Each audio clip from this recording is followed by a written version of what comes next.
एजंट्सनी किंवा कार्यकर्त्यांनी गर्दी केलेली आहे, त्याची दृश्य पुढारी न्यूजवर आपण पाहताय। पोस्टल मतमोजणीला सुरुवात झालेली आहे आणि कोणत्याही क्षणी कल यायला सुरुवात होईल। मुंबईसह 29 महापालिकांच्या मतमोजणीला सुरुवात। आपण हे दृश्य पाहतोय, टपाली मतमोजणी नंतर ईव्हीएम मतमोजणी सुरू होईल।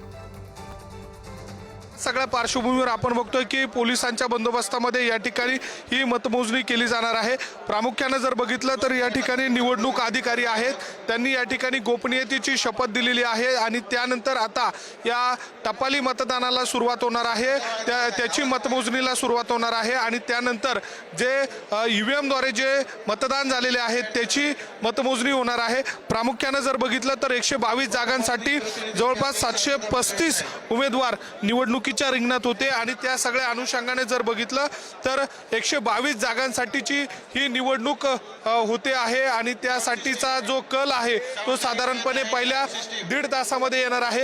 या सगळ्या पार्श्वभूमीवर जर बघितलं तर प्रत्यक्ष मतदानाला आता खऱ्या अर्थाने सुरुवात होते। पहिल्या 1.5 तासामध्ये जो कल येणार आहे तो पाहणं महत्त्वाचं ठरणार आहे।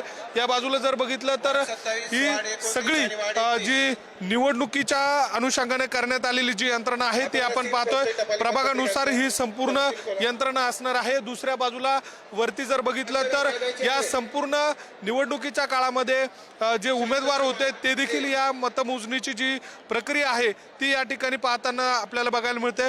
महत्त्वाची बाब म्हणजे या सगळ्या अनुषंगाने पोलिसांचा देखील बंदोबस्त या ठिकाणी तैनात असणार आहे। वरिष्ठ पोलीस अधिकारी या ठिकाणी आहेत, निवडणूक अधिकारी आहेत, त्यांच्या उपस्थितीत ही संपूर्ण मतमोजणीची जी प्रक्रिया आहे ती होते आहे।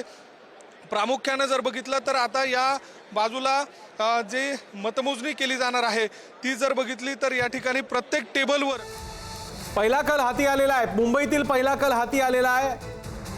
मतमोजणी सुरुवात झाल्यानंतर आता हे पोस्टल बॅलेट असणार आहे, मात्र याचा पहिला कल हाती येत चाललेला आहे। मुंबईत भाजपा 2, ठाकरेंची शिवसेना 2 जागांवर आघाडीवर आहे। पहिला कल आहे, अगदी प्राथमिक आहे, कोणत्याही निष्कर्षापर्यंत येण्याची काहीच गरज नाहीये। पहिला कल हाती भाजप आणि शिवसेना उद्धव बाळासाहेब ठाकरे दोघेही समसमान 2 जागांवर आघाडीवर आहेत।